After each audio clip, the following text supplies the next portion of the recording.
Assalamualaikum warahmatullahi wabarakatuh. Halo Sobat Pentox, kembali lagi di episode terbaru Pentox, Penempatan Talks. Nah, bagi teman-teman nih yang baru mampir di channel YouTube Pentox, nah aku pengen sedikit jelasin nih apa sih itu Pentox. Nah, Pentox merupakan bincang-bincang santai bersama alumni PKN STAN seputar penempatannya di instansi pemerintahan. Nah, sebelumnya saya izin memperkenalkan diri. Nama saya Naufal, saya mahasiswa tingkat akhir program studi Diploma 3 Akuntansi angkatan tahun 2018. Di sini saya akan menemani narasumber untuk bincang-bincang pada hari ini. Nah, pada hari ini sudah hadir Kak Bayu Susanto dan Kak Sinta Devi yang akan bincang-bincang bareng bersama kita seputar penempatannya di pemerintah Kabupaten Sleman. Langsung kita sapa aja ya. Halo Kak Bayu, halo Kak Sinta, apa kabar? Halo, nama. Baik-baik. Oke. Boleh dong Kak disapa Sobat Pentos yang ada di rumah, sekaligus memperkenalkan diri. Dulu Kakak dari Prodi apa, angkatan tahun berapa, lulus tahun berapa, sama asal Kak dari mana? Silakan. Sinta dulu deh. Mas Bayu dulu. Ya udah. Halo semuanya. Perkenalkan, nama aku Bayu Susanto. Aku dulu angkatan 2020 dari jurusan akuntansi. Kemudian asalku dari Kabupaten Klaten.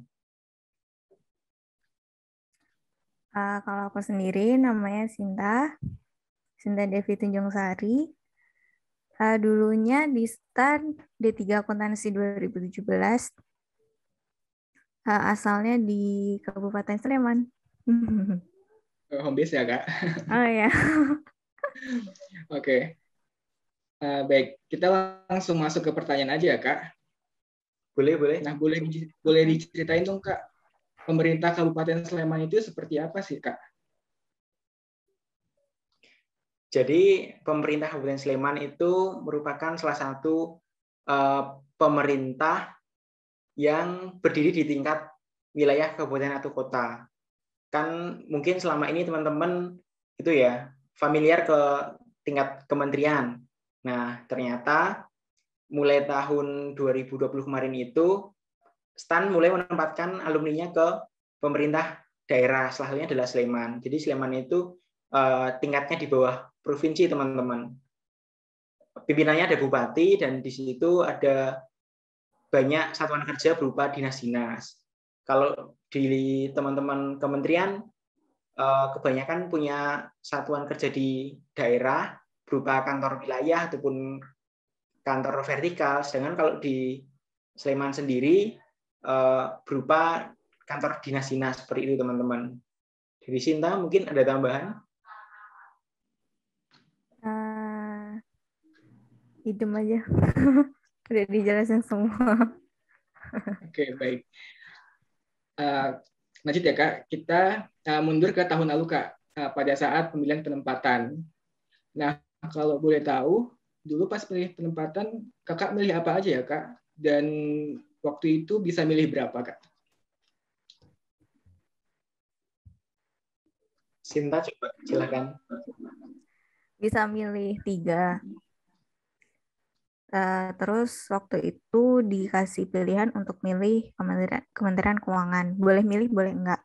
Tapi kita nggak boleh milih instansinya di Kementerian Keuangan itu apa. Jadi cuma boleh milih Kementerian Keuangan aja gitu. Nggak boleh milih DJP-nya atau DJBC atau ya semacam itu. Jadi dikasih 3 pilihan. Lalu kalau misalnya anak akuntansi itu kan pilihannya jauh lebih banyak ya. Maksudnya dari Pemda bisa, dari kementerian lain juga bisa gitu. Bahkan ada Kementerian Kesehatan, Kementerian Kelautan kayak gitu. Waktu tahun lalu ya.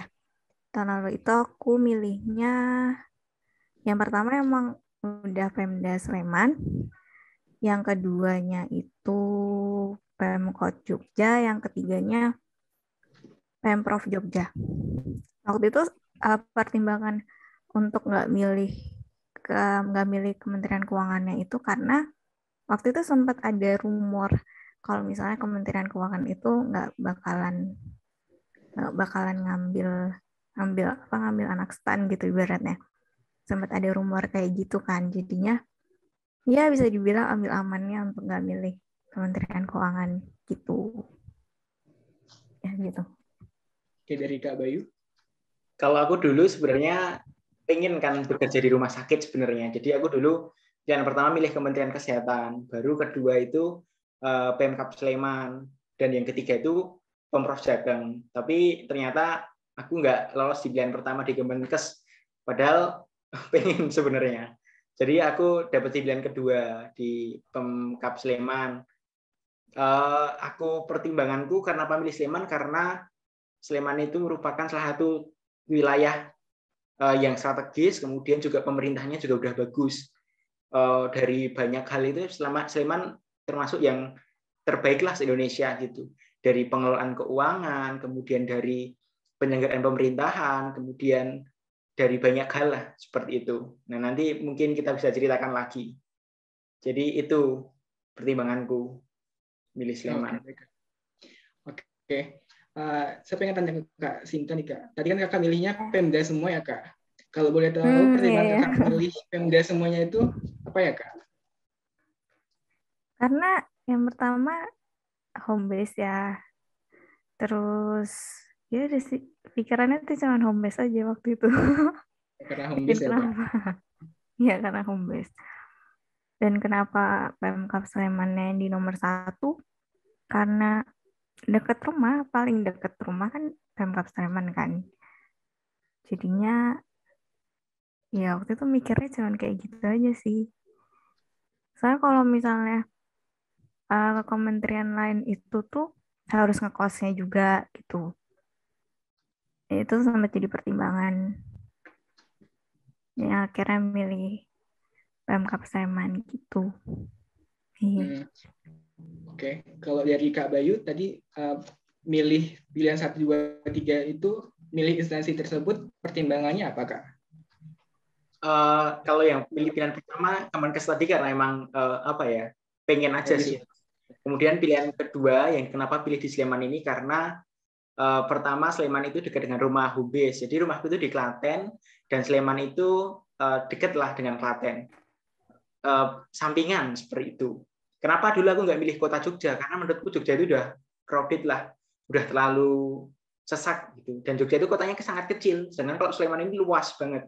Dari mulai timur Jogja, utara Jogja sampai barat Jogja itu Sleman. Jadi Sleman ini buat teman-teman yang belum tahu wilayah aglomerasi atau wilayah penunjang utama dari kota Jogja.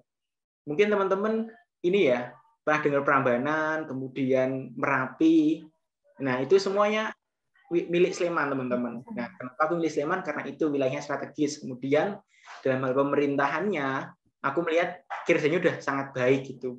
Sleman itu predikat sakit dan reformasi birokrasinya itu udah paling baik se-Indonesia untuk kabupaten ya.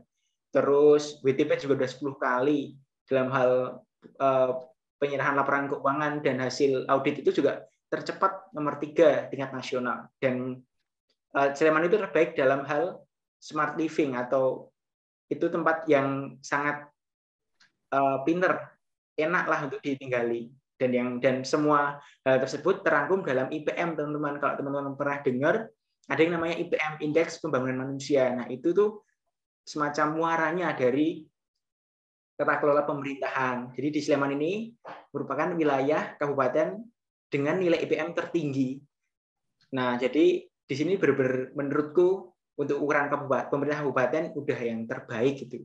Dan itu juga big data juga seperti itu. Makanya aku milih di Sleman. Karena kalau Jogja tadi wilayahnya udah terlalu crowded lah, sesak gitu. Kalau di Sleman ini ya bisalah untuk kita berkarir ke depan dengan sukses gitu. Harapannya seperti itu. Oke, baik Kak. Lanjut ya Kak. Kalau boleh tahu perasaan Kakak ketika buka pengumuman ternyata dapat Pemkab Sleman. Nah, boleh diceritain dong Kak perasaan Kakak waktu itu gimana? Kalau aku pas pengumuman itu kan aku kebetulan kan pengumuman kalau nggak salah jam berapa ya, 9 atau 10 malam, tapi aku udah tidur duluan. Jadi aku bangun-bangun itu jam 4, ngelihat HP itu udah, wah penuh banget, chatnya banyak banget gitu, ngasih ucapan selamat seperti itu. Jadi aku kaget lah gitu, dan seneng sih, bersyukur. Aku bilang ke orang tua kalau dapat di Sleman, dan orang tua juga seneng karena dekat gitu. Ya apa ya, disyukurilah aku. Kalau Sinta gimana, Sinta? Kalau aku sendiri, waktu dapat pengumuman itu tuh speechless. Kayak diem gitu loh. Diem yang kayak, ini beneran gitu loh. Ini beneran dapat sini nih, kayak gitu. Itu yang pertama. Terus kedua tuh perasaannya ada rasa nyesel dikit. Karena kenapa dulu nggak milih Kementerian Keuangan, kayak gitu. Soalnya kan waktu yang pengumuman itu kan ternyata banyak banget gitu yang diambil di Kementerian Keuangan, kayak gitu. Bahkan DJPB-nya banyak banget, DJP-nya juga banyak, kayak gitu. Dan itu sempat bikin kayak nyesel dikit gitu. Kenapa waktu itu nggak milih Kementerian Keuangan di pilihan pertama gitu. Ya, ya tapi ya besok kalian akan merasakan ketika membuka penempatan tuh rasanya tuh kayak kaget gitu. Speechless. Gitu. Tapi sekarang udah lapang dada ya, Kak? Udah sangat-sangat lapang dada. Udah bisa lah berlapang dada. Alhamdulillah. Oke, lanjut Kak. Kalau boleh tahu, kakak-kakak sekarang ditempati di bagian apa ya Kak di Pemkab Sleman? Dan sekaligus boleh ceritain Kak tugasnya ngapain aja di sana? Oh, jadi gini, tahun kemarin 2020 itu dari Sleman sendiri minta formasi ke Kementerian Keuangan 70, tapi eksekusinya cuma dikasih 12. 12 itu ada anak pajak 5 ya, Sin ya? Anak pajaknya. 4. Oh, 4. Dan 8 anak akuntansi. Nah, dari 12 orang itu, penempatannya disebar ke dinas-dinas. Nah, ada satu dinas khusus, yaitu namanya BKAD, Badan Keuangan dan Aset Daerah. Itu dinas yang mengelola pendapatan. Kalau di pemerintahan mirip Kemenkyu lah gitu. Nah, itu isinya 4 orang anak akuntansi dan 1 orang, maaf, sorry. 4 orang. 4 orang anak pajak. pajak. Nah, 5 orang itu salah satunya Sinta ini. Sinta itu anak akun tapi penempatan di BKAD atau dinas pendapatan. Nah, sedangkan kalau aku ini termasuk yang penempatan ke dinas-dinas daerah yang disebar. Jadi dari 12 di BKAD 5, kemudian sisanya 7 disebar ke dinas-dinas. Aku dapat di dinas sosial. Aku jabatanku sebagai pengelola keuangan di subbagian keuangan, perencanaan dan evaluasi, seperti itu teman-teman. Untuk tugasku ya karena di subbag KPE ya namanya, keuangan, perencanaan dan evaluasi. Jadi bukan hanya bekerja terkait dengan hal-hal keuangan saja yang kita pelajari di STAN, terkait pembukuan, terkait dengan laporan keuangan, tapi juga aku juga harus belajar lagi terkait dengan perencanaan keuangan, perencanaan kinerja dan lain sebagainya, juga terhadap evaluasi kinerja pemerintahan. Jadi karena KPE, keuangan, perencanaan dan evaluasi, jadi seperti itu kerjaannya kira-kira. Ya menantang lah karena belajar hal-hal yang baru gitu. Itu rata-rata kalau yang hampir semuanya sih, yang 7 orang di luar BKAD itu penempatannya di KPE, keuangan, perencanaan dan evaluasi. Nah, kalau yang BKAD gimana sih? Gimana Nah, Kak kan Sinta? BKAD itu kan 5 orang ya. 4 orang itu jurusannya pajak, 1 orangnya aku jurusannya akuntansi. Nah, kalau yang pajak ini tuh ditempatinnya di bagian urusin pajaknya, kayak pendataan pajak, pendaftaran pajak, kayak gitu. Bagiannya di situ. Sementara kalau aku sendiri itu bagiannya di UPTD penguatan modal. Jadi kayak bagian ngurusin utang gitu. Dan UPTD penguatan modal ini tuh termasuk BLU gitu. Nah, terus apalagi yang mau ditanyain? Ya mungkin itu ya sini ya. Kalau di Pemda karena apa ya? Karena kita itu benar-benar dari anak stan, dari anak keuangan, entah pajak ataupun akuntansi, kita benar-benar ditempatkan di tempat yang bagian keuangan. Jadi nggak Iya, ada. dan yang Ya, mungkin beda cerita dengan teman-teman yang di Kementerian Keuangan ya. Karena di sana udah banyak anak stan kan ya, penempatan di bukan bagian keuangan, misalkan di bagian umum atau kepegawaian itu udah biasa. Tapi kalau di Pemda di Sleman sendiri ini pasti di bagian keuangan. Entah itu di keuangan di dinas-dinas ataupun ngurusin pajak di BKAD seperti itu. yang bagian anak pajaknya juga ngurusinnya bagian pajak kayak gitu. Ngurusin pajak reklame, pajak hartanah, pendataan pajak kayak gitu. Oke, berarti disebar ya Kak, ada yang di BKAD, ada yang ke dinas-dinas, dan pastinya di bagian keuangan ya Kak. Ya. Iya. Ada yang di Bapeda 1, Kominfo, Dinas Kominfo 2, Dinas Dukcapil 1, Dinas Sosial ada 2, terus mana lagi ya? Tenaga kerja. Tenaga kerja 1, ya. Ya seru lah ya. Seru ya Kak. Oke, lanjut Kak. Terkait jam kerja nih Kak, kalau boleh tahu jam kerjanya itu dari jam berapa sampai jam berapa ya Kak? Nah, ini hal plusnya di Pemda Sleman. Ya, kayaknya semua Pemda deh. Itu tuh jam kerjanya dari jam 7:30 sampai jam 7:30 kalau misalnya hari biasa. Kecuali hari Jumat itu jam 7:30 sampai jam 2:30. Nah, kalau di kementerian lain kan nyampe jam 5. Kalau di PMK sampai jam 3:30. Kalau jam istirahat sendiri Kak, ada jadwal khususnya atau fleksibel? Kalau jam istirahat tuh nggak ada ada. ya. Tapi Nggak ada, tapi kalau misalnya mau sholat, mau istirahat, mau makan kayak gitu ya, ya sewajarnya dari jam 12 sampai jam 1 gitu. Cuman nggak ada patokan, nggak apa ya, nggak di peraturan tuh nggak ada tulisannya jam sekian sampai jam sekian tuh istirahat gitu.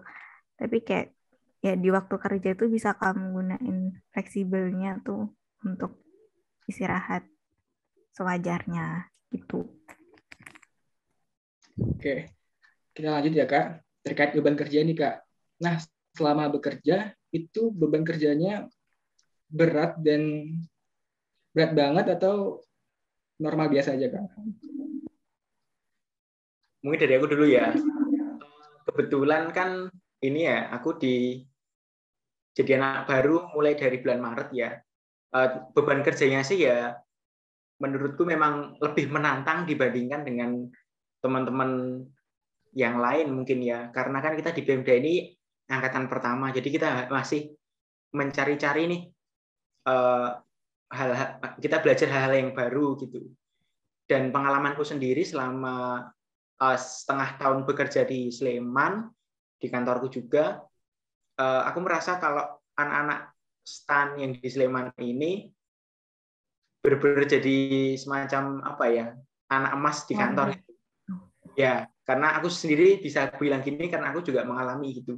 Dari pimpinan eselon 2 bahkan sampai eselon pejabat tinggi lah dari tingkat kantor sampai tingkat kabupaten itu memang percayalah sama kita alumni STAN gitu. Kebetulan aku beberapa kali dikasih proyek sama kabupaten juga untuk melakukan lomba di tingkat nasional, kemudian juga diberikan amanah sebagai tim kabupaten untuk menyelenggarakan suatu evaluasi, kemudian suatu kegiatan, dan mungkin ya 1 atau 2 kali itu di luar tugas kita, dalam artian mungkin tugas kita saklek hanya di keuangan aja, tapi ternyata ada tugas lain yang dikasihkan ke kita oleh pimpinan, karena pimpinan melihat bahwa oh ada potensi dari diri kita, dan menurutku itu ya wajar aja lah gitu, dan malah menjadi penyemangat karena kita dipercaya sama atasan gitu. Ya apa ya, beban kerjanya ya lumayan menantang lah dibandingkan dengan teman-teman, karena mungkin ini juga karena yang baru kami pertama kan terjun ke Sleman gitu.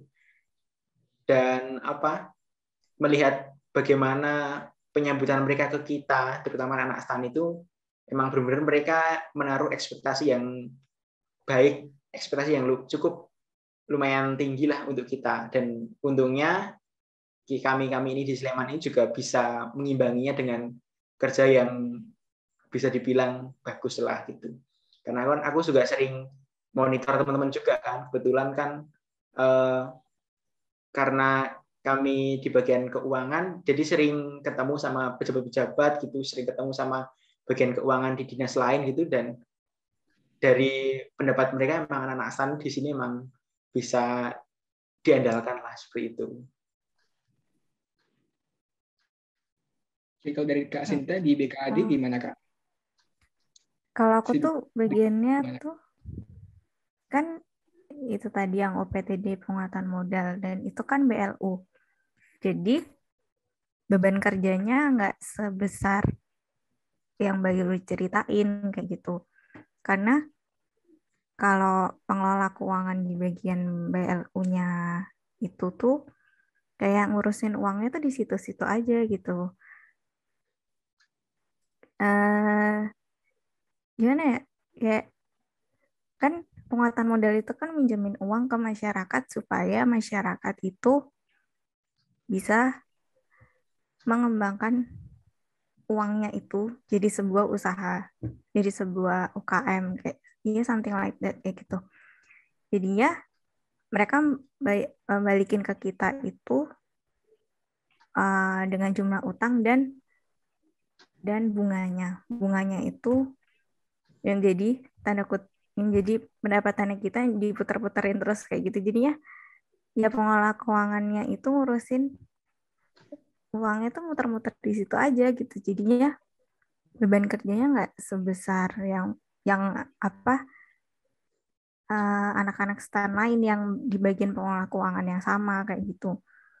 Karena lingkup kerjanya kan jauh lebih kecil dibandingin anak-anak STAN yang lain kayak gitu yang di Pemda Sleman.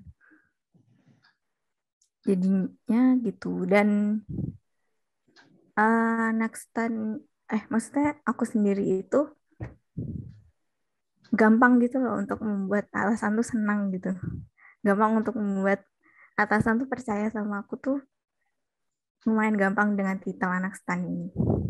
Jadinya beban kerjanya nggak terlalu berat, biasa aja. Oke Kak, kita lanjut ke pertanyaan yang lain ya Kak. Terkait kelas jabatan Kak. Nah kalau anak STAN yang baru lulus, kelas jabatannya itu berapa ya Kak kalau di Pemkab Sleman? Kelas jabatannya kalau misalnya, kan kita pengelola keuangan. Karena pengelola jadinya kelas jabatannya kelas 6. 6 ya Kak. Oke, next pertanyaan yang banyak ditanyakan nih Kak, terkait gaji Kak, THP. Nah kalau boleh tahu komponen THP di Pemkab Sleman itu apa aja ya Kak? Dari aku dulu deh ya. Jadi kalau di Sleman itu beda ya teman-teman ya. Misalkan kayak di Kemenq itu antara pajak dan yang lain itu beda. Di Sleman juga teman-teman antara BKAD dan yang bukan itu juga beda. Nah kalau untuk yang dinas standar, yang selain BKAD itu komponen penghasilan itu ada gaji pokok. Gaji pokok ini semua teman-teman juga udah pada cari tahu lah ya, tahu kira-kira berapa gitu. Nah di Sleman itu ada namanya TPP. TPP itu tambahan penghasilan pegawai. Itu mirip tukin ya, tunjangan kinerja gitu. Ya mirip lah gitu. TPP itu besarannya ya lebih besar daripada gaji pokok. Nah, alhamdulillah di situ lumayan lah itu.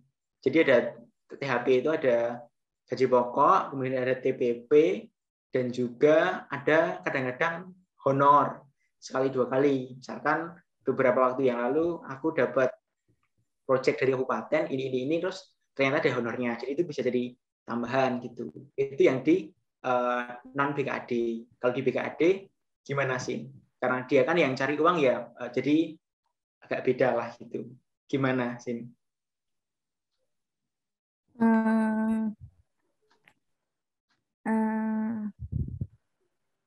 Gimana ya ngomongnya? Di BKD itu ya rinciannya itu dapat gaji pokok. Gaji pokoknya sama untuk semua golongan. Bahkan golongannya di Kemenkeu sama kita juga kalau misal golongannya sama ya besaran gajinya juga sama. Terus kalau THP-nya itu kalau di Pemkab namanya TPP. TPP itu baru dapat setelah 6 bulan kerja sebagai CPNS. PNS. Jadi nggak ada rapelan, maksudnya nggak ada rapelan dari bulan pertama kerja sampai bulan ke-6 itu nggak ada TPP. Terus baru setelah bulan ke-6 kerja sebagai CPNS baru udah dikasih TPP. Tapi sementara ini belum dapat kitanya. Terus kalau dari BKD sendiri itu TPP-nya dipotong 50% karena sama pandemi ini. Gitu. Dan ya ada honor lain seperti apa yang diceritakan Bayu, kayak honor ngurusin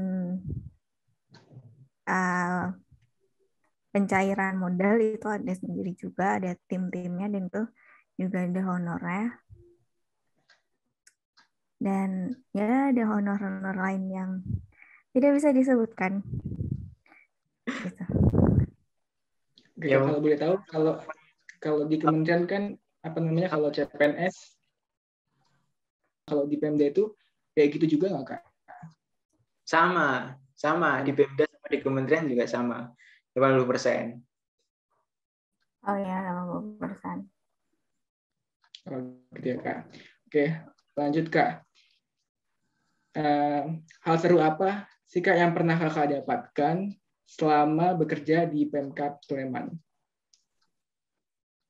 Kalau aku, karena aku di dinas ya, jadi walaupun aku di bagian keuangan, tapi sering juga ya mungkin seminggu sekali atau 2 kali gitu diajak pergi, karena di dinas itu kan sering monef ataupun melakukan kegiatan di daerah gitu. Nah, aku sering banget diajak, misalkan kerjaan udah kelar malam-malam ataupun sore pas kerjaan udah nggak ada, diajak keliling Sleman. Jadi aku tuh udah sampai ke Pucuk Merapi, kemudian sampai ke Prambanan yang paling ujung, udah keliling Sleman,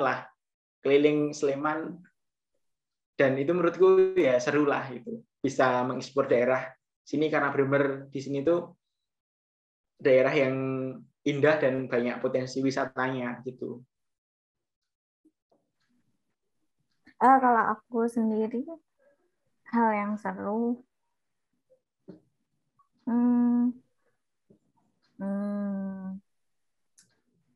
ketika tugasnya UPT di penguatan modal kan menjamin uang kan ke masyarakat. Nah, hal yang aku suka dari situ tuh ketika orang masyarakat yang dipinjemin gitu tanggung jawab sama duitnya gitu loh. Jadi ada yang kayak ngembaliinnya tuh benar-benar tepat waktu. Ada yang sampai punya prinsip, ntar kalau misalnya aku nggak lunasin tepat waktu, ntar nama aku jadi jelek gitu. Nah, orang masyarakat yang kayak gitu, masyarakat yang bisa ngomong gitu tuh bener apa yang bikin kayak jadi mikir, oh ternyata masyarakat tuh masih banyak yang bisa tanggung jawab untuk dikasih utang loh kayak gitu. Oh, ternyata masyarakat tuh masih banyak yang bisa gunain uangnya tuh dengan bijak gitu. Itu hal yang serunya. Kalau dari aku sendiri, tapi kalau misalnya dari anak-anak pajak itu yang di BKD itu sebenarnya mereka kayak ngitungin pajak air tanah gitu. Sering ke Terus hotel juga. ngitungin reklame gitu. Ya, itu. Jadi kalau misalnya anak pajak yang di BKD emang sering ke lapangan gitu. Oke, berarti banyak hal serunya ya Kak, penempatan di Pemkab Sleman itu. Ya. Banyak hal serunya. Oke, lanjut Kak. Selama bekerja, Kalau boleh tahu ilmu-ilmu kita yang kita pelajari sama kuliah itu banyak yang kepake nggak sih, Kak? Menurutku sih ya banyak banget yang kepake itu. Misalkan di dalam hal perencanaan perencanaan pemerintahan daerah itu ilmu Menq terutama ya. Kalau menurutku yang sangat kepake Menq itu. Kemudian ilmu akuntansi secara umum juga kepake, tapi yang kepake itu bukan ilmu kita, misalkan ada transaksi kita jurnal itu enggak, karena di Sleman itu semua udah by system, by aplikasi. Di Sleman itu termasuk satu kabupaten paling smart, paling pinter lah se-Indonesia, karena hampir di semua sektor 90% lebih itu udah pakai by IT lah itu. Termasuk dalam hal pengelolaan anggaran. Kita punya banyak tools, misalkan SIKD, Sistem Informasi Keuangan Daerah. Nah, di situ bukan ilmu kita untuk melakukan jurnal, posting, dan lain-lain yang dibutuhkan, tapi kemampuan kita sebagai anak akuntansi ya, kemampuan untuk menganalisis bagaimana kinerja keuangan, kemudian hal-hal menganalisis dari informasi keuangan itu akan menjadi sebuah kebijakan baru, kebijakan yang akan diterapkan. Jadi itu kepake banget kok ilmunya. Dan memang harus belajar juga, harus belajar banyak hal yang baru, karena kalau kebanyakan pas kita kuliah kan ilmu akuntansinya akuntansi pemerintah pusat ya. Kalau di sini kan daerah, jadi beda dikit, jadi harus belajar. Tapi it's okay, seru lah gitu.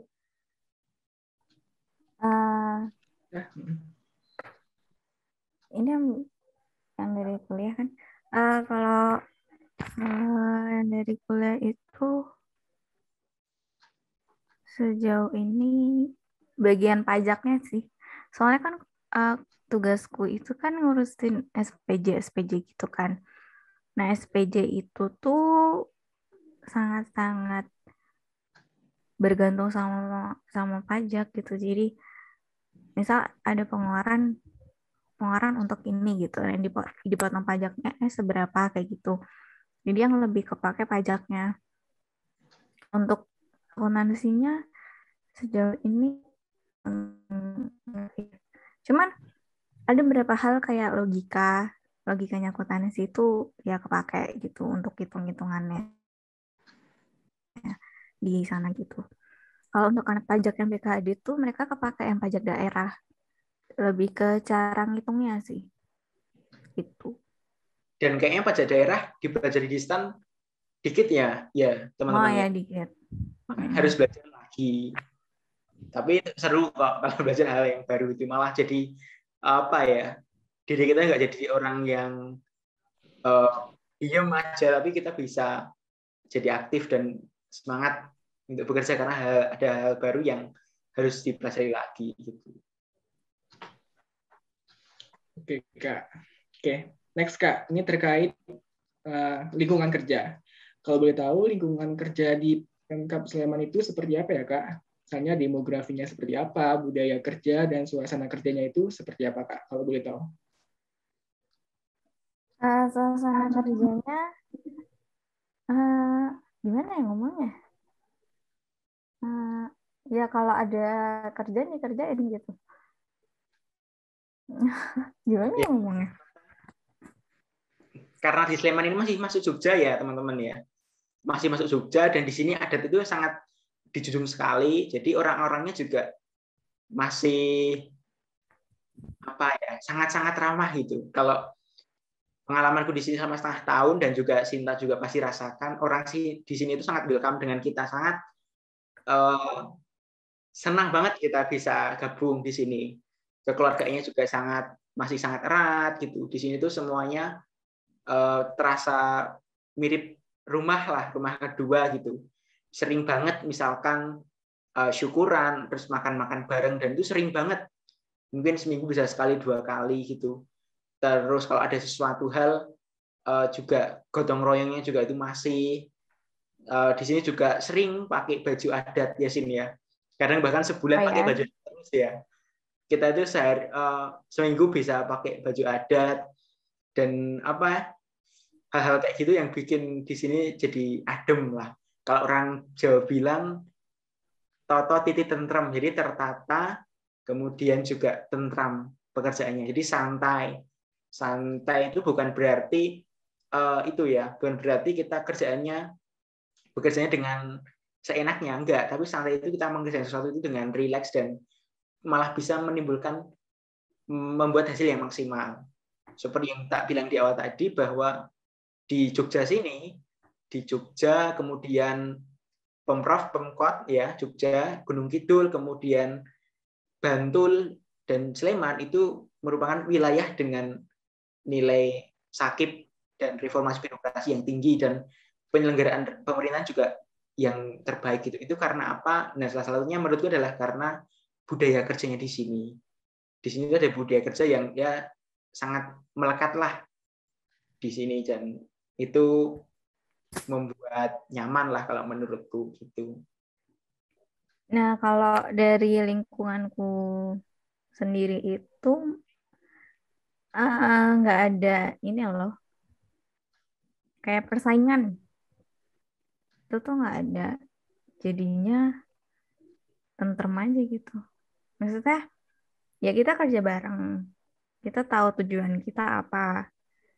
Kita sama-sama pengen masyarakat di Sleman itu ngerasain enaknya minjem minjem uang di kita gitu dengan fasilitas yang kita kasih kayak gitu.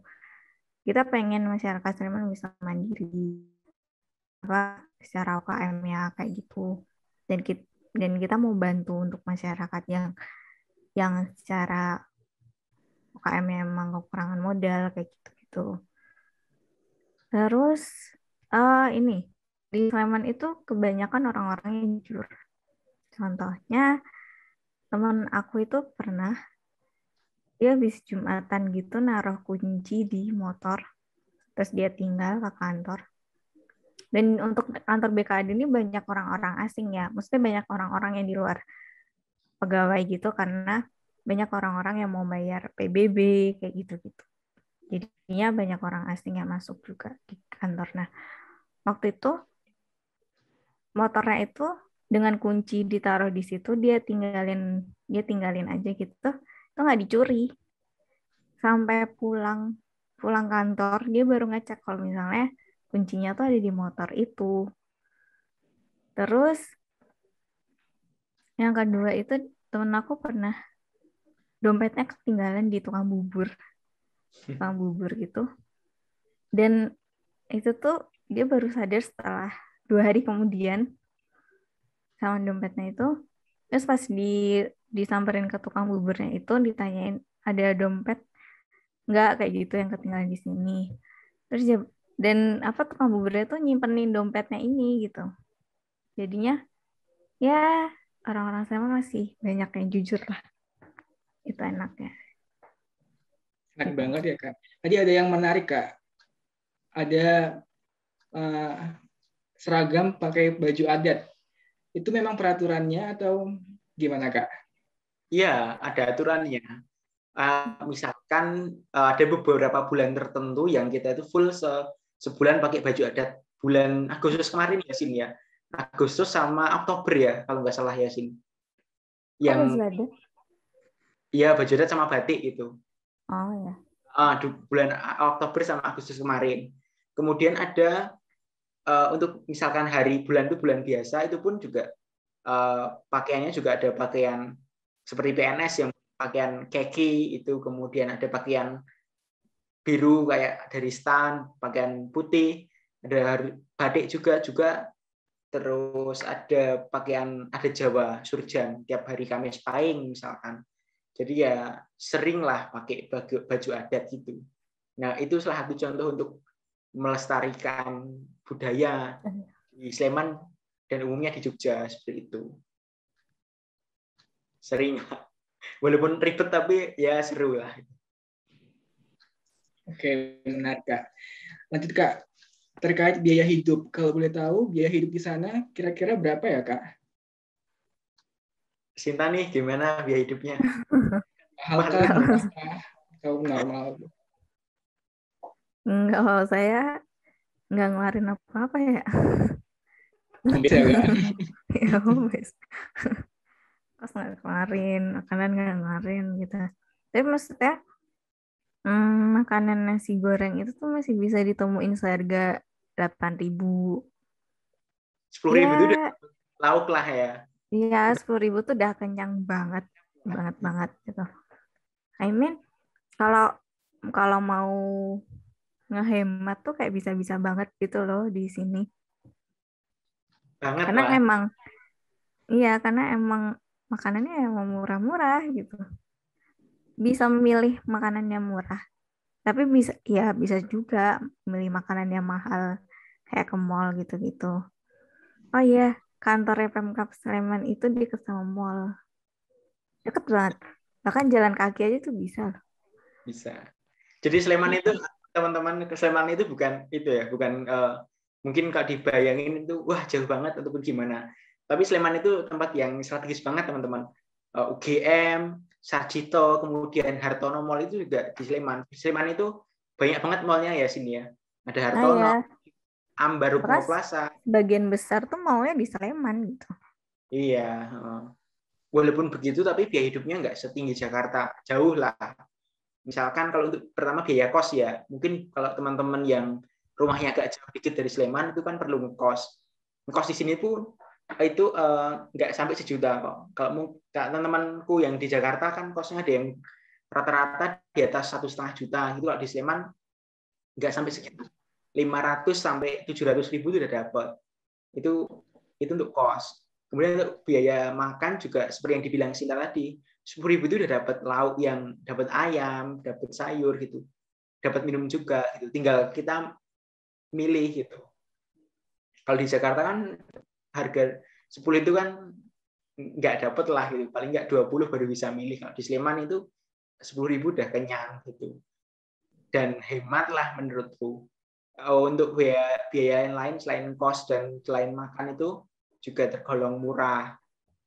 Dan sebenarnya dengan take home pay dari Pemkab Sleman sendiri untuk seorang PNS muda di Sleman dari lulusan STAN itu juga menurutku udah sangat cukup, lebih dari cukup lah THP kita untuk hidup di Sleman gitu. Bisa banget buat menabung lah gitu. Oke, berarti untuk biaya hidup di Pemkab Sleman nggak perlu khawatir ya Kang, karena nggak terlalu mahal gitu, masih terjangkau. Ya, Ya, benar. Nggak usah khawatir ya, masih terjangkau lah itu. Oke, lanjut Kak. Terkait fasilitas kantor, kalau boleh tahu fasilitas kantor di kantor Kakak ada apa aja ya Kak? Apakah ada daycare, gym, atau fasilitas lainnya?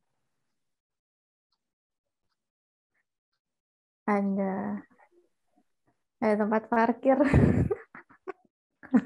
Ya, begitu ya kan, kita kan di Pemda ya teman-teman ya. Di Pemda itu fasilitasnya memang nggak selengkap di kementerian, misalkan di Kementerian Keuangan ya. Jadi di kantor itu ya nggak semacam daycare itu nggak ada di satu kantor. Tapi kalau sekabupaten itu ada satu. Jadi di Sleman itu kantor-kantor dinasnya itu jadi satu, terpadu.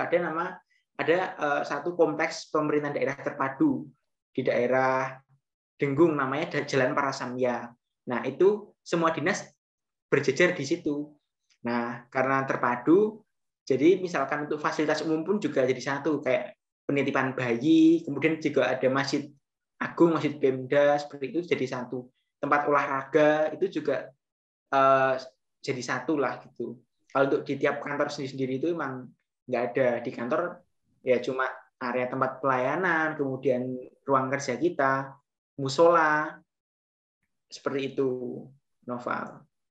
Kalau ya apa ya, enaknya di Sleman itu semuanya terpadu lah, deket lah. Kalaupun kita dimutasi, misalkan aku dipindah ke BKAD, si Sinta dipindah ke dinas lain, itu nanti ya ujung-ujungnya tetap di satu kompleks aja gitu. Karena terpadu tadi. Oke Kak, lanjut Kak. Terkait dalam rangka penyaluran hobi nih Kak. Di kantor apakah bisa menyalurkan hobi Kak? Apakah di kantor ada klub seninya atau klub olahraganya gitu Kak untuk penyelenggaraan hobi pegawai? Kalau di kantorku ada, jadi ada klub sepak bola, itu juga nanti bisa olahraga di lapangan Pemda dan atau juga bisa di stadion. Stadion Maguwarjo itu milik Sleman teman-teman, yang terkenal itu loh. Stadion Maguwarjo tempatnya PSS kalau teman-teman tahu ya, itu milik Pemda Sleman dan kita teman-teman ASN itu free untuk olahraga di sana. Di kantorku ada klub sepak bola itu. Juga kebetulan kalau di kantorku khusus ada itu alat musik. Jadi teman-teman yang mau main musik itu bisa banget lah menyalurkan hobi gitu. Dan kalau di dinas lain nggak tahu ya ada atau enggak. Gimana sih di dinas semua ada enggak? Kalau di BKD ada klub naik sepeda, ada klub badminton, ada klub yoga, ada klub nari apa gitu. Terus apa lagi ya? Oh, ada pingpong. Oh iya, ada pingpong di kantor. Ini biasanya setiap istirahat ada yang main pingpong gitu di atas. Terus udah situ. Dan di kompleks Pemda itu ada satu namanya lapangan Pemda. Jadi lapangan Pemda itu benar-benar tempat yang jadi favorit lah buat olahraga. Misalkan aku dan teman-teman itu ada sekitar satu grup lah, sekitar 5 orang. Kami itu olahraga tiap sore setelah bekerja. Jadi setelah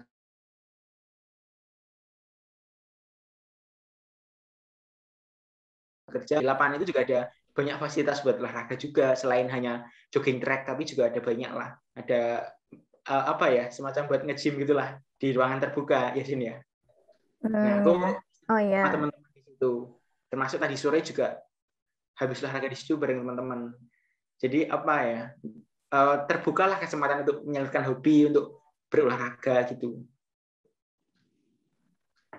Oke, sip Kak. Lanjut ya Kak. Menurut Kakak, soft skill dan hard skill apa sih Kak yang perlu kita persiapkan untuk dunia kerja nantinya? Soft skill-nya tuh attitude. Jadi attitude tuh yang paling penting sih menurutku dari semua soft skill ya. Karena kalau attitude-nya jelek tapi dia pintar, itu nggak disukain sama atasan gitu. Jadi attitude untuk ngehargain orang, ngehargain siapapun itu tuh sangat-sangat diperluin di dunia kerja gitu. Dan kalau misalnya dikasih tugas nggak bisa pun itu tuh kayak ya belajar gitu loh. Ada waktu untuk belajar, ada waktu untuk nyelesain tugasnya gitu. Tapi kalau misalnya cara kita ngehargain orang itu tuh yang paling kelihatan gitu. Cara kita menyapa orang, bahkan nyapa aja tuh itu hal yang penting gitu loh di kantor. Karena kalau misalnya nggak nyapa, tadi kira sombong, tadi kira gimana, tadi kira nggak menghargain orang-orang yang di sekitar situ gitu. Jadi ya itu yang paling penting menurut aku. Kalau Bayu? Setuju. Itu tuh emang paling penting lah itu. Itu dari sisi bukan tapi soft skill. Maka ingatan kerjaan. Jadi untuk hard skill sendiri kan memang apa ya? Banyak banget hal yang baru yang bisa yang harus kita pelajari. Dan itu bisa diasah untuk hard skill ya. Bagaimana kemampuan kita untuk misalkan membuat laporan, membuat perencanaan, itu bisa dipelajari. Asalkan kita niat, kita mau, pasti kita bisa gitu. Kalau untuk soft skill sendiri memang attitude itu yang utama. Karena kan apalagi kan di sini kan itu ya masih budaya Jawanya juga masih kental. Jadi orang Jawa itu paling apa ya? Paling nggak suka dengan orang-orang yang mungkin kurang attitude-nya, kurang sopan. Karena di sini tuh semua orang ya sopan-sopan gitu. Jadi kita juga harus bisa menunjukkan kesopanan kita ke orang lain. Selain itu, kemampuan yang kedua mungkin komunikasi, karena menurutku ini penting. Bagaimana kita berkomunikasi kepada orang lain, baik itu secara personal maupun secara kelompok. Misalkan kita dengan atasan kita, kemudian kita dengan kelompok ataupun komunitas. Nah, salah satu nilai plus kita, teman-teman yang di STAN itu dinilai bahwa kemampuan komunikasinya bagus. Jadi para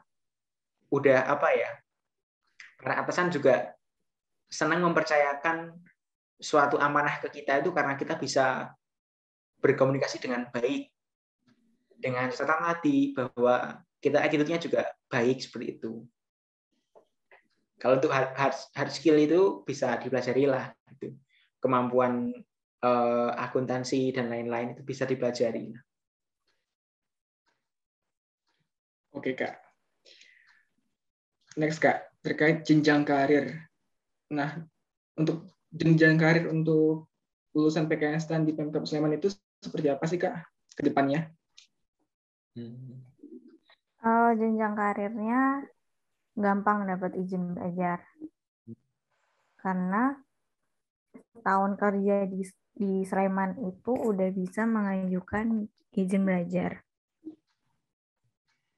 Jadinya kalau mau ngurus izin belajar gampang. Tapi kita menyarankan untuk izin belajar aja sih. Izin belajar itu kan yang biaya kuliahnya dibayar sama sendiri. Sementara kalau tugas belajar itu yang pakai beasiswa. Dan menurut aku sendiri itu lebih mending yang izin belajar selain ngurusnya gampang, dan juga kalau misal tugas belajar itu tuh harus nunggu 2 tahun kalau nggak salah. Ya, 2 tahun. Ya, 2 tahun kan.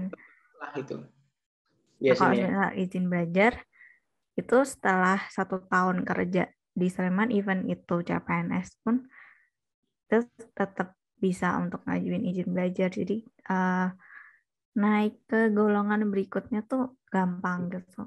Nggak perlu nunggu 4 tahun atau 8 tahun gitu. Jadi terkait dengan yang dibilang Sinta tadi benar, bahwa pengajuan izin belajar di Sleman itu termasuk mudah. Itu yang pertama. Kita 1 tahun setelah bekerja, dalam tanda kutip 1 tahun setelah CPNS itu bisa majukan izin untuk kuliah. Berarti kalau kami ini yang kemarin bekerja mulai 2021 ini, tahun depan sudah bisa untuk izin kuliah. Kemudian di Sleman itu masa kerja 3 tahun itu dihitung. Maksudnya pas kami masuk di Sleman itu kami sudah dihitung sudah bekerja 3 tahun. Jadi waktu kuliah selama 3 tahun itu dianggap sebagai masa kerja golongan, sehingga nanti kan kami sekarang 2C, untuk naik ke 2D hanya butuh 1 tahun gitu. Jadi cuma butuh 1 tahun untuk naik ke golongan 2D. Nanti naik ketiganya itu harusnya kan 4 tahun kalau untuk naik antar jenjang golongan. Nah, itu bisa dipersingkat dengan kita menjadi sarjana. Nah, di Sleman menjadi sarjana itu lebih mudah lah, aksesnya lebih mudah. Setahun setelah CPNS. Juga di sini kampus banyak banget. Ada banyak kampus ya memang kalau untuk S1 ekstensi di Jogja ini memang semuanya bisanya swasta, kalau yang negeri nggak ada. Di UGM UNJ itu nggak ada yang menyediakan ekstensi atau pindah jalur dari D3 ke S1.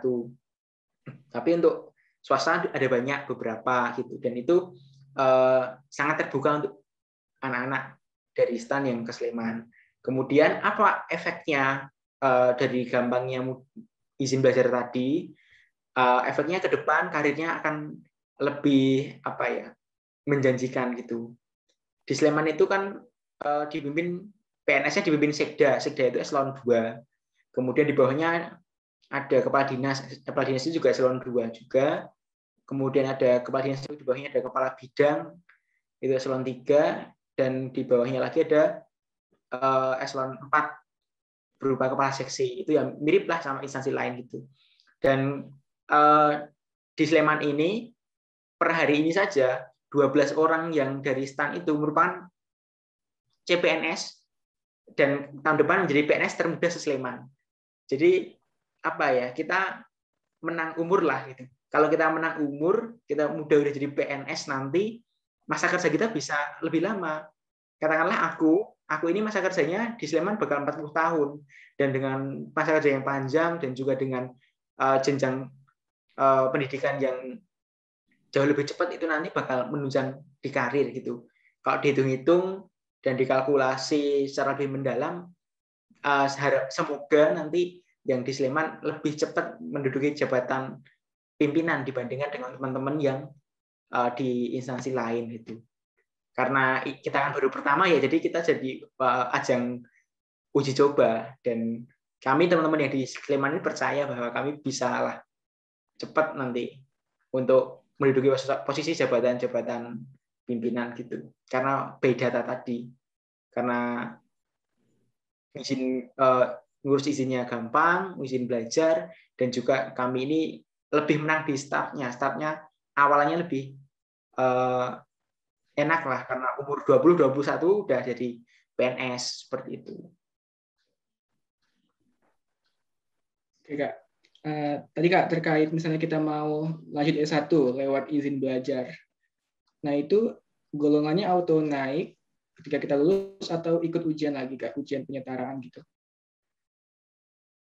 Ada ujiannya, penyetaraan UPKP itu. Dari nanti kan kita katakanlah gini ya, katakanlah kita kerja setahun, kemudian naik ke 2D. Nah, kalau kita nggak kuliah, kita nunggu 4 tahun untuk ke 3A. Nah, kalau kita kuliah nanti mungkin kuliahnya mungkin setahun ya. Berarti nanti biar mempercepat ke 3A, nanti ada ujian kenaikan pangkat atau sering disebut UPKP. Dan by data juga, karena aku udah ngelihat semua yang udah ujian, data-datanya emang hampir bisa dipastikan 90% pasti lulus kok. Apalagi anak STAN. Anak STAN itu kan udah inilah kemampuannya lah gitu. Dan ini memang kalau dengar-dengar ya teman-teman yang di instansi sebelah itu memang kan karena jumlahnya banyak dan permintaannya juga banyak, emang makanya ujiannya dibuat sulit gitu ya. Tapi kalau di Sleman itu emang ujiannya nggak terlalu susah lah, seperti itu. Jadi apa ya, pasti ngikut lah kalau kenaikan pangkatnya itu. Yang penting lulus S1. Oke, sip, Kak. Lanjut nih, Kak. Terkait sistem mutasi. Kalau di Pemkab Sleman sendiri, ada sistem mutasinya juga nggak, Kak? Kalau ada, itu sistemnya gimana ya, Kak? Mungkin mutasinya ke dinas-dinas lain ya. Jadi kayak misal dari Dinas ke Disnaker atau ke Kominfo gitu-gitu. Dan mutasinya tuh berdasarkan kebutuhan di kantor itu. Misalkan promosi itu juga bakal ada perpindahan pegawai dan sangat terbuka. Apalagi kan kita ini kan di bagian keuangan ya. Bisa aja nanti pindah ke Bapeda atau BKAD atau pindah ke dinas lain. Misalkan nanti teman-teman dari STAN ini udah bekerja selama 6 atau 7 tahun, kemudian dapat mutasi menjadi kepala subbagian atau kepala seksi. Nah, itu nanti bakal kebanyakan dimutasi keluar. Misalkan Sinta nanti udah kerja 8 tahun atau 7 tahun, udah S2 juga, nanti jadi kepala subbagian atau eselon 4 di dinas lain. Kemudian misalkan aku dipindah ke inspektorat atau ke Bapeda. Nah, itu hal-hal yang biasa kok di sini. Dan memang kalau mau promosi mesti keluar, seperti itu. Tapi nggak jauh-jauh kok, cuma yang tak bilang tadi, cuma beda gedung aja. Beda halnya dengan di teman-teman di kementerian lain yang kalau mutasi itu nanti langsung pindah pulau gitu, beda gitu. Oke, berarti bisa ya, Kak, asalkan ada kebutuhan sama promosi tadi ya, Kak? Ya. Oke, lanjut nih, Kak. Terkait pernikahan, misalnya kita dapat jodoh nih, Kak, di satu kantor. Nah, itu boleh nggak sih, Kak, kita nikah dengan orang di satu kantor kita? Ayo Sinta dijawab. Jawabannya nggak boleh. Sinta Harus yang salah satu mengalami. Harus salah satu pindah Oh, gitu ya. ya pindah kantor. Iya. Tapi kayak nggak terasa banget kok. Cuma pindah gedung aja gitu. Dan apa ya? Emang untuk membuat organisasi yang sehat, organisasi yang efektif dan efisien itu emang kalau ada pernikahan memang harus dipindah ya, karena kalau ada pasangan di situ di satu tempat itu emang ya nggak baik lah gitu. Mungkin misalkan ada masalah rumah tangga nanti dibawa ke kantor, jadinya kerjanya nggak efektif gitu. Nah itu hal kayak gitu yang bikin orang-orang yang nikah sekantor mesti dipindah gitu. Tapi tetap ngurusin bagian sesuai dengan job desk-nya gitu. Oke, sip Kak. Kita sudah menuju ke 2 pertanyaan terakhir nih Kak. Nah, pertanyaannya, kenapa harus milih Pemda, khususnya pemerintah Kabupaten Sleman? Dan kesempatan apa sih Kak yang bakalan didapat nantinya? Dari Sinta dulu deh. Ini udah pertanyaan terakhir ya? Belum. Oh belum. Tadi aku dengar terakhir. Kalau dari aku kenapa harus milih Pemda ini? Soalnya kalau ingin mencari suatu lingkungan kerja yang nggak dituntut, gimana ya? Bukan nggak dituntut sih. Maksudnya beban kerjanya itu nggak terlalu ngeforsir, itu pilihnya Pemda gitu. Terus kalau misalnya pengen bisnis online gitu. Tapi kan kalau misalnya di kementerian lain kayak gitu tuh kan pulang kerja kan jam 5. Pasti susah dong koordinir bisnisnya gitu. Nah, bisa di Pemda aja kerjanya di Sambi. Bisnis online tuh sangat-sangat bisa gitu. Apalagi sekarang ada WFA/WFO, jadi itu sangat-sangat membantu kalau misalnya mau nyambi bisnis online ataupun apapun itu. Atau mau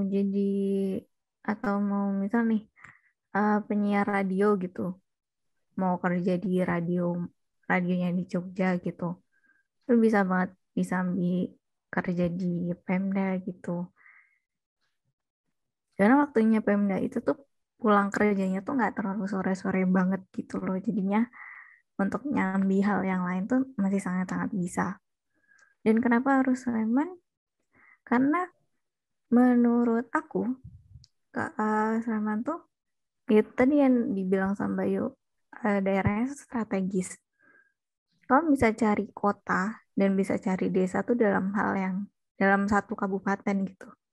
Kamu sangat-sangat bisa untuk cari, kayak misalnya bosen nih ngelihat kendaraan gitu, bosen nih ngeliat jalan aspal gitu, atau bosen nih sama situasi kota gitu kan.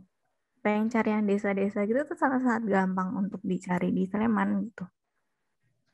Dan Desa Sleman wisata. tuh ya desa wisatanya banyak. Terus mall-mallnya juga bahkan 90% mall itu ada di Sleman loh. Jadi bayangkan Penumpang 90%. jadi sebenarnya. Dan mall di Jogja tuh cuma satu. Tapi mall di Sleman tuh banyak, 90%. Mall sama hotel tuh banyak. Jadi bisa dibayangin dong, mall sama hotel aja tuh lebih banyak di Slemannya. Terus di Sleman juga kamu bisa nemuin desa gitu, bisa nemuin sawah gitu. Berarti kan bisa kita bayangin kalau emang seluas itu Sleman gitu loh. Seluas itu Sleman, dan potensi pajaknya itu tuh sangat-sangat besar juga gitu loh di Sleman gitu, karena dari hotel, dari reklame, dari air tanah, dari ini itu tuh sangat-sangat banyak gitu. Yang bagian pajak sih. Jadi teman-teman, indeks kemandirian fiskal di Sleman itu sangat tinggi teman-teman. Di angka 34%. Itu sangat, untuk ukuran Pemda ya itu sangat tinggi lah gitu. Dibandingkan dengan wilayah lain di Indonesia. Karena di daerah lain itu rata-rata masih 10 sampai 20%, sedangkan di Sleman itu udah 34% lah gitu. Dan ke depan bakal naik terus. Jadi yang dibilang Sinta tadi, kalau potensi pajaknya gede banget gitu. Lanjut, Sin. Terus plusnya Sleman lagi tuh itu tadi orang-orangnya jujur. Terus kalau mau cari pantai sangat-sangat bisa. Tapi nggak di Sleman sih, di Kabupaten Bantul. Tapi ya deket gitu loh dia di Sleman. Paling cuma sejam gitu. Terus mau cari daerah yang adem-adem juga di Sleman ada, namanya Kaliurang gitu. Jadi Tapi kayak iya, jadi kayak banyak apa ya? Banyak hal yang bisa bisa kalian temuin dalam satu kabupaten gitu. Terus Sleman juga makanannya murah-murah, bisa juga sangat-sangat bisa untuk hemat gitu. Terus kalau misalnya bangun pagi-pagi gitu, hirup udaranya Sleman tuh seger banget kayak gitu. Karena masih banyak pohon gitu. Apalagi ya, ah lingkungan kerjanya Sleman juga ya nggak nggak nggak sih nggak sikut-sikutan gitu lah gitu. Terus untuk CPNS maksudnya CPNS dari STAN yang masuk Sleman juga bakalan dikasih posisi yang bagus juga gitu loh, bukan posisi yang buangan, bukan posisi yang cuman jadi apa ya, awal kerja tuh bukan cuman jadi pesuruh aja gitu, tapi kayak udah nganalisis sesuatu, udah bantuin untuk buat kebijakan sesuatu gitu gitu. Ya itu plusnya Sleman gitu. Bayu. kenapa harus milih Sleman? Gitu. Kalau teman-teman pengen kerja di lingkungan yang asri, kerja di tempat yang orang-orangnya sangat ramah, saling tolong menolong dan gotong royong, kemudian para atasannya juga mensupport kita, tempat yang banyak kampusnya, jadi akses pendidikan mudah, kemudian tempat yang sangat kaya akan sumber daya alamnya, kemudian ya tempat yang nyaman untuk ditinggali, silahkan pilih Sleman. Maka nanti Sleman akan menyambut teman-teman dengan sambutan yang hangat dan sambutan yang menyenangkan seperti itu. Itu aja sih. Oke, baik Kak. Pertanyaan terakhir Kak. Boleh dong Kak kasih pesan-pesan untuk calon lulusan tahun 2021 terkait tips memilih penempatan dan sekaligus semangat dan motivasinya Kak jika nantinya nggak diterima di instansi yang diinginkan.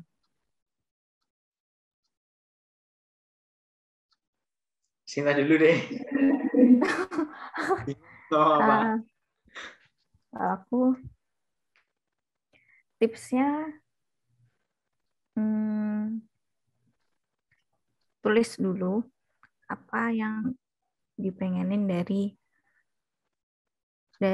sebuah suatu lingkungan kerja gitu. Kayak mau lingkungan kerja yang kayak gimana tuh di list aja dulu kayak gitu. Terus kan ini udah ada apa ya? Udah ada YouTube yang nampilin gimana instansi A, B, C, D. Dan itu bisa jadi bahan pertimbangan juga yang dicocokin sama lingkungan kerja gimana yang tadi ditulis.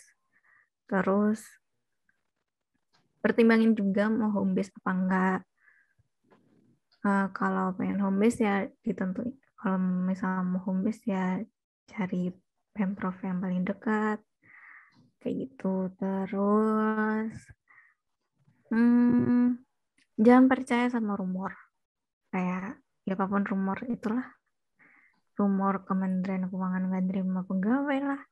Rumor uh, rumor macam-macam tuh kayak ya udah, maksudnya pentingin dulu apa mau kalian, terus udah pilih aja di pilihan pertama sampai ketiga itu.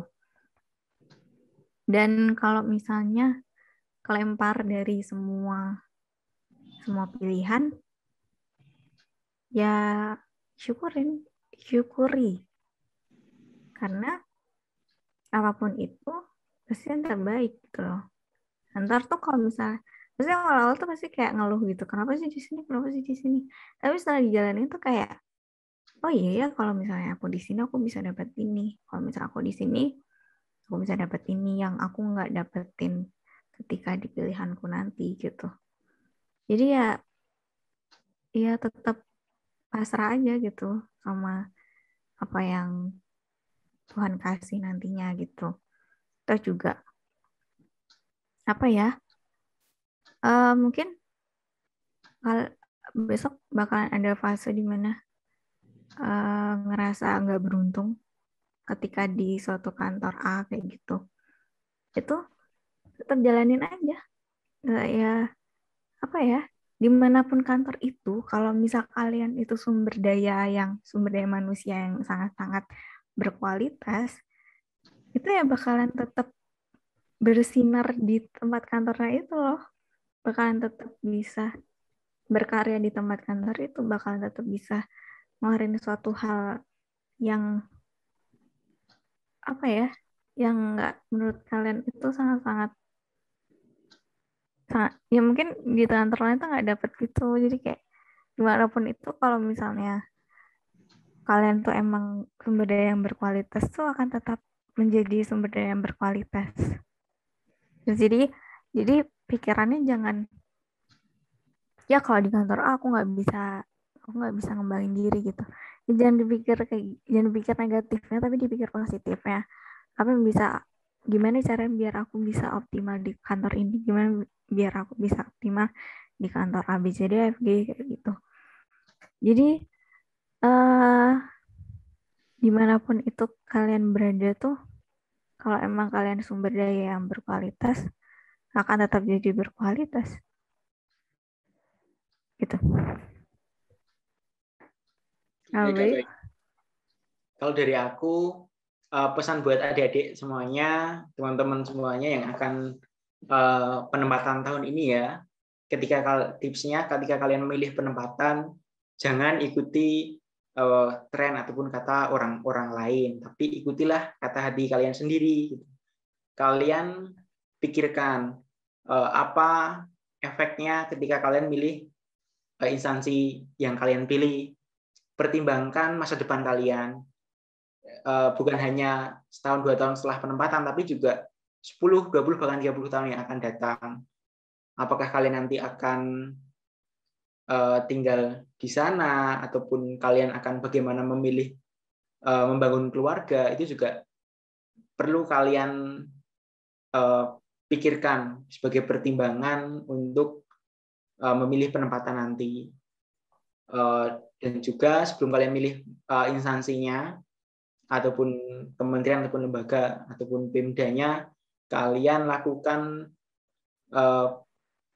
analisis mendalam terkait dengan bagaimana kondisi di instansi tersebut. Jadi dari semua hal, dari berbagai sisi, dihitung-hitung, dikalkulasi apa kelebihan dan kekurangannya. Lalu kalian pilih instansi dengan resiko yang terendah dan memberikan keuntungan jangka panjang yang paling tinggi, seperti itu.